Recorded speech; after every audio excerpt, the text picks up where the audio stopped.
नमस्कार, news capital express में आपका स्वागत है। मैं हूं आपके साथ अंकिता। चले पड़ते हैं संस्कारधानी जबलपुर इन दिनों अवैध मादक पदार्थों और चाइना चाकू की तस्करी करने का अड्डा बनता जा रहा है। संस्कारधानी जबलपुर इन दिनों अवैध मादक पदार्थों और चाइना चाकू की तस्करी करने का अड्डा बनता जा रहा है। दरअसल तस्करों द्वारा दूसरे प्रदेशों से अवैध गांजा वारदात को अंजाम देने के लिए प्रतिबंधित चाइना चाकू बुलाकर या तो अपराध करने में या तस्करी करने में उपयोग धड़ल्ले से किया जा रहा है। अब जबलपुर पुलिस इन अपराधियों पर नकेल कसने की तैयारी कर ली है। क्राइम ब्रांच और मदन महल की संयुक्त टीम ने गांजा की अवैध तस्करी करने वाले एक युवती सहित 2 तस्करों को गिरफ्तार कर उनके पास से 6 लाख रुपए के 12 किलो गांजा जब्त किया है। वहीं अलग अलग थाना क्षेत्रों 7 चाकूबाजी को गिरफ्तार कर 21 चाइना चाकू जब्त किया है। वहीं पुलिस कॉम्बिंग गश्त के दौरान 268 वारंट तामील करते हुए 70 से ज्यादा आरोपियों को गिरफ्तार किया है। अतिरिक्त पुलिस अधीक्षक जितेंद्र सिंह ने आज कंट्रोल रूम में पत्रकार वार्ता में बताया कि जबलपुर पुलिस अब अवैध मादक पदार्थों की तस्करी और अपराध के लिए प्रतिबंधित चाइना चाकू की तस्करी करने वाले अपराधियों पर नकेल कसने की तैयारी की जा रही है। जिले में उड़ीसा से गांजा की तस्करी करके जबलपुर में खपाया जा रहा है। मदन महल थाना एवं क्राइम ब्रांच की संयुक्त टीम द्वारा मुखबिर की सूचना पर अभिषेक सोनकर और खुशी कौर को गिरफ्तार कर तस्करी के लिए ट्रॉली बैग में रखे 6 लाख रुपए मूल्य के 12 किलो गांजा जब्त किया है। वहीं क्राइम ब्रांच और अलग अलग 7 थाने की पुलिस द्वारा 7 आरोपियों को गिरफ्तार कर 21 चाइना चाकू जब्त किया गया है। बताया जाता है कि आरोपियों द्वारा यह चाकू राजस्थान के अजमेर जिले से या तो ऑनलाइन ऐप के माध्यम से बुलाकर वारदात को अंजाम दे रहे हैं। वहीं देर रात पुलिस द्वारा कॉम्बिंग गश्त के दौरान 268 वारंट तामील करते हुए 70 से ज्यादा आरोपियों को गिरफ्तार किया। बहरहाल जबलपुर पुलिस द्वारा अब मास्टरमाइंड को पकड़ने की तैयारी कर रही है। जबलपुर से वाजिद खान की रिपोर्ट। पुलिस अधीक्षक महोदय द्वारा वर्ष 2026 में अवैध हथियार, नशे का कारोबार और वारंटियों के धरपकड़ के लिए विशेष अभियान चलाया गया है। इसी अभियान में विगत सप्ताह जबलपुर पुलिस को कामयाबी मिली है, जहां की 20 चाकू जो हैं वो 7 आरोपियों से अलग अलग थाना क्षेत्र में जब्त किए गए हैं, जिसमें प्रमुखतः आधारताल, हनुमानताल, कैंट, ओमती और अन्य थाने हैं।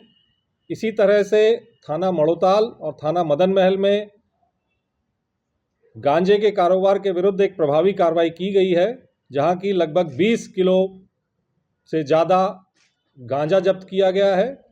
इसी तरह से विगत रात्रि एक कॉम्बिंग गश्त जो है चलाई गई थी, जिसमें 268 वारंट तामील किए गए हैं, जिसमें 70 से ज़्यादा लोगों को गिरफ्तार किया गया है। और इसी अभियान के तहत 23 आरोपियों से अवैध शराब भी 16 लीटर से ज़्यादा अवैध शराब भी जब्त की गई है। इसमें जो प्रमुख बात है वो ये है कि इस बार जबलपुर पुलिस न सिर्फ अवैध हथियारों के विरुद्ध कार्रवाई कर रही है, बल्कि उनके जो सप्लायर हैं, चाहे वो अवैध हथियार हो चाहे अवैध नशे का कारोबार हो, दोनों के जो सप्लायर हैं उन तक पहुंचेगी और प्रभावी कार्रवाई करेगी। इसमें जो चाकू पकड़े गए हैं ये दूसरे प्रदेशों से इसमें अधिकांशतः आए हैं, राजस्थान के अजमेर से आना पता चला है। साथ ही कुछ चाकू ऑनलाइन भी जो है बदमाशों द्वारा मंगाए गए हैं। तो ऐसे जो ऑनलाइन प्लेटफॉर्म्स हैं उनको भी इसमें कार्रवाई की जद में लाया जाएगा, उनसे भी पत्राचार किया जाएगा, अन्य प्रदेशों से भी पत्राचार किया जाएगा। इसी तरह से जो अवैध गांजा, स्मैक, जो इंजेक्शन है नशीले, इनके विरुद्ध भी कार्रवाइयाँ जारी हैं। और इसमें जो सप्लायर्स हैं जहां से ये आ रहा है उनके विरुद्ध भी प्रभावी कार्रवाई की जाएगी। ये कब से फरार चल रहे थे और किस इनका बैकग्राउंड क्या है जो फरार चल रहे हैं? देखिए, ज़्यादातर इसमें जो आरोपी हैं, चाहे वो चाकू वाले आरोपी हों चाहे अवैध गांजे वाले आरोपी हों, ये सभी जो हैं इस तरह के व्यक्ति हैं जो आपराधिक पृष्ठभूमि के हैं। और काफ़ी समय से पुलिस इनको तलाश रही थी और विगत सप्ताह जो ये अभियान पुलिस अधीक्षक महोदय द्वारा चलाया गया है, इसमें सफलता मिली है और इनको गिरफ्तार किया गया। सर, इसमें लगभग अभी तक कितने आरोपी की गिरफ्तारी की गई? देखिए, अलग अलग मामलों में अगर बात करें तो कॉम्बिंग गश्त के दौरान मैंने जैसा बताया 268 वारंट तामील हुए हैं, जिसमें 70 से ज़्यादा आरोपियों को गिरफ्तार किया गया है। अवैध शराब के कारोबार में 23 आरोपियों को गिरफ्तार किया गया है। जो 20 चाकू बरामद हुए हैं वो एक थाना अंतर्गत 8, एक थाना अंतर्गत 7, एक थाना अंतर्गत 1, ऐसे करके 20 चाकू प्राप्त हुए हैं, जिसमें 7 आरोपी गिरफ्तार किए गए हैं। गांजे की अगर हम बात करें तो उसमें एक युवती सहित 4 आरोपियों को गिरफ्तार किया गया है। इसमें भी अवैध चाकू में भी क्राइम ब्रांच की सक्रिय भूमिका रही है। थानों की टीमों ने भी बहुत अच्छी भूमिका इसमें निभाई है और ये कार्रवाइयां सतत जारी रहेंगी। सर, इसमें जो ये चाकू यहाँ तक पहुंचे थे, इनका स्रोत क्या था, आने का या लाने का या कोई ऑनलाइन के माध्यम? देखिए, लगातार पूछताछ चल रही है। जैसा मैंने बताया कि दूसरे प्रदेशों से, खासकर राजस्थान के अजमेर से, इसमें से अधिकांशतः चाकू लाए गए हैं। कुछ शॉपिंग ऐप हैं, ऑनलाइन ऐप हैं जिनसे इनको खरीदा गया है। उसमें भी हम आगे की कार्रवाई कर रहे हैं। किन लोगों ने पूर्व में ऑनलाइन परचेज किया, उनके भी हम नाम ऑनलाइन प्लेटफॉर्म से प्राप्त करने का प्रयास कर रहे हैं। उनके विरुद्ध भी कार्रवाई होगी। साथ ही ये जो गांजे का कारोबार है, ये जहां से सप्लाई है, चाहे वो उड़ीसा की सप्लाई हो या दूसरी हो, उस पर भी हम वार भविष्य में करेंगे। देखने में एक गला में रात में कार पलटी थी। जबलपुर के खमरिया थाना अंतर्गत जुमना तिराही में रहने वाले साहिल ठाकुर एवं उनकी मां सुशीला ठाकुर के साथ उनके ही परिवार के संजीव ठाकुर घायल कर दिया। साहिल ठाकुर सुशील ठाकुर ने बताया कि उनके परिवार के लोगों के साथ आए दिन ये लोग गाली गलौज मारपीट करते हुए जबरदस्ती उनके घर में घुसकर मारपीट की गई, जिसकी शिकायत थाना खमरिया में की जाने के बावजूद भी पुलिस ने छोटी छोटी धाराओं के तहत ही मामला कायम किया है। जबकि सुशीला ठाकुर और साहिल ठाकुर घायल स्थिति में विक्टोरिया अस्पताल में इलाज करा रहे हैं। पीड़ितों ने आरोपियों पर धाराएं बढ़ाने की मांग करते हुए उनकी गिरफ्तारी की मांग की है। मैं डुमना तिराहा सैनिक सोसाइटी का निवासी हूँ, थाना खमरिया के अंतर्गत। मेरे पड़ोस में मेरे चाचा चाची रहते हैं और अपने 2 बेटों के साथ। उनको और मम्मी को उस घर में से आधा आधा हिस्सा मिला है। उसमें अभी हमारा हिस्सा है, जिसको लेके विवाद चल रहा है करीब 10 साल पहले से। वो देने को तैयार नहीं है हमको हमारा हिस्सा, और उसी को लेके विवाद चलते चलते वो आए दिन झगड़ा, आए दिन गाली गलौज करना, उनको गंदी गंदी गालियाँ देना, जब चाहे जो चाहे वो बोलना, बदनामी करना, मम्मी को गाली देना, मेरी बदनामी करना, इनका चलता ही आ रहा है बहुत पहले से। और पहले भी कई बार ऐसा हुआ है कि उन्होंने जानलेवा हमला करे हैं, जिसकी अभी भी हमारे पास रिकॉर्डिंग है। सबसे पहला हमला हुआ था उनकी तरफ से 2016 या 17 में, और फिर उसके बाद भी बहुत ऐसा हुआ है कि उन्होंने बहुत बार हमला किए हैं। पर ये हमारे सगे चाचा चाची हैं।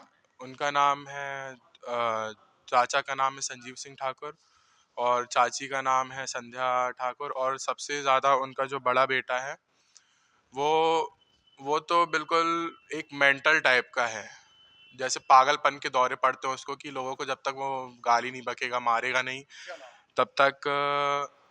उसका नाम है सिद्धार्थ सिंह ठाकुर। वही सबसे ज़्यादा मारपीट करता है, वही।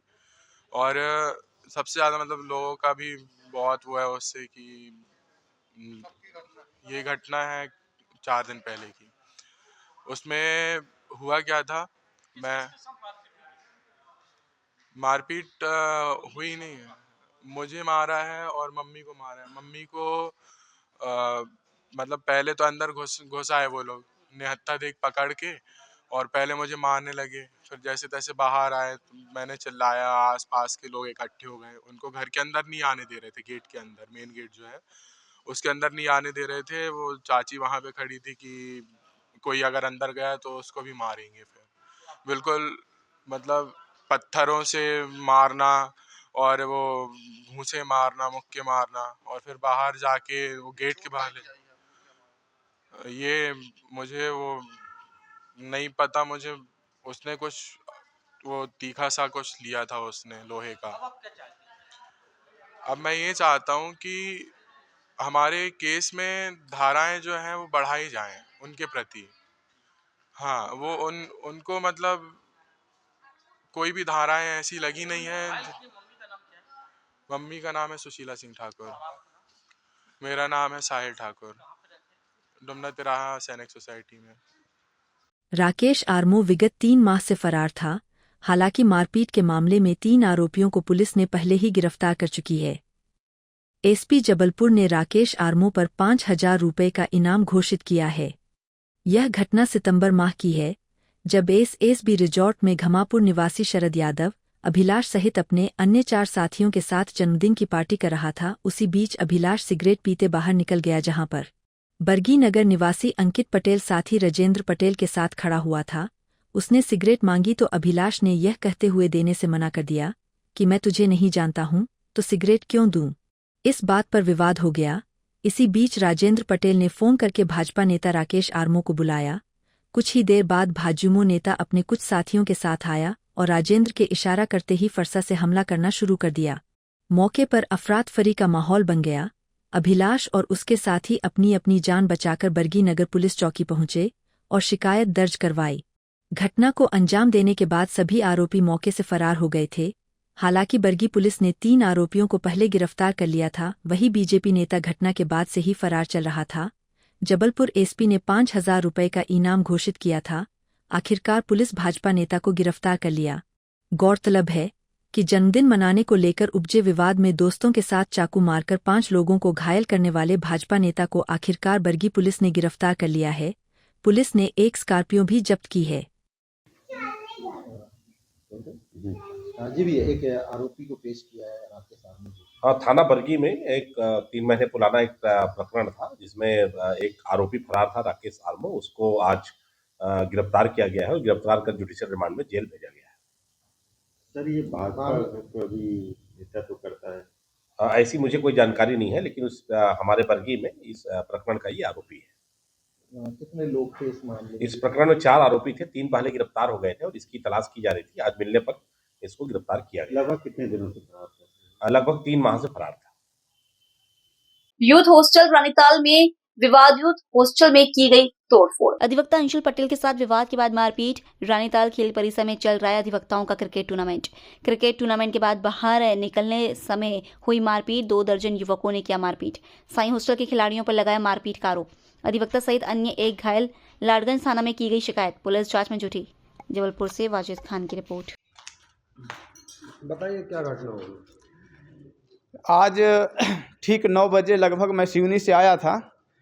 उस समय में देखा कि मतलब अचानक 150 से लगभग लोग यहाँ पे यूथ हॉस्टल में आ गए। पूरा बड़ा वाला मेन गेट जो चैनल गेट मंदिर के पास का, उसका पूरा का बड़ा ताला लगा। ताला को तो लोग ने तोड़ दिया, चैनल गेट को तोड़ दिया है। ऊपर एक व्यक्ति हमारे गेस्ट रुके थे, उनको बहुत मारपीट किया, उनका बक्खा उखड़ गया है। पूरी बिल्डिंग में सारे कमरे कांच लाखों रुपए का ज़्यादा से ज़्यादा नुकसान। वाटर कूलर लात मार के, जैसे कि आप वीडियो में दिखा सकते हैं, देख लीजिए।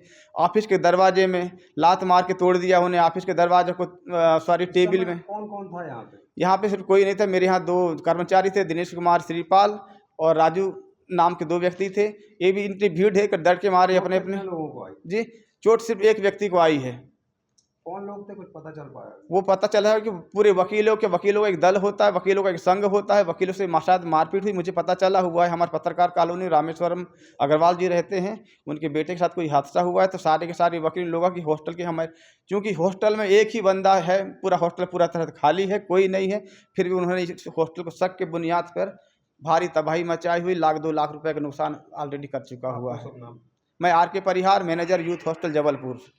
आए और अचानक से पत्थर पता नहीं क्या क्या पटक रहे थे। गमले अमले सब फोड़ डाले उन लोगों ने, जितने भी गमले अमले हैं यहाँ पे। तो उससे आवाज़ हुई तो मैंने देखा, उधर देखने पे पता चला बहुत सारी भीड़ दिख रही थी यहाँ नीचे। तो मैंने कमरा उधर से बंद कर लिया और इधर से बंद करने आ रहा था, तब तक उसने लात मार के बंद भी नहीं करने दिया और 15-20 लोग कमरे में घुसे आए। और मैं क्या लग रहा था, कौन लोग थे, क्या कह रहे थे? कुछ किसी को ढूंढ रहे थे वो लोग। कितने लोग थे लगभग? 15-20 लोग ऊपर चढ़े थे। 100-150 लोग थे ये। आपको भी चोटें आई? कहाँ आई? मेरा कंधा डिसलोकेट हो गया है और मेरी नाक से खून निकल रहा है। आप यहाँ किस पद पर हैं? आप क्या? मैं पद पे नहीं हूँ, मैं यहाँ रुका हुआ था। मैं इसका एक मेंबर हूँ। जब भी मैं जबलपुर आता हूँ तो यहाँ रुक जाता हूँ। कहाँ से आए आप? मैं सिवनी से आया था। आपका शुभ नाम? रविंद्र सारस्वत। कौन सी जगह है, कहाँ पर है? ये यूथ हॉस्टल है, रानीताल स्टेडियम के बाजू में है। एक प्रार्थी हैं, उन्होंने ऐसी हमें रिपोर्ट लिखाई है कि जब रानीताल स्टेडियम के बाहर वो आए, वहाँ पे कोई क्रिकेट टूर्नामेंट चल रहा था, उसमें सहभागिता करके जब वो बाहर आ रहे थे, वहाँ पे कुछ लड़के खड़े हुए थे, जिनसे वाद विवाद के चलते आपस में जो है विवाद हुआ और मारपीट हुई।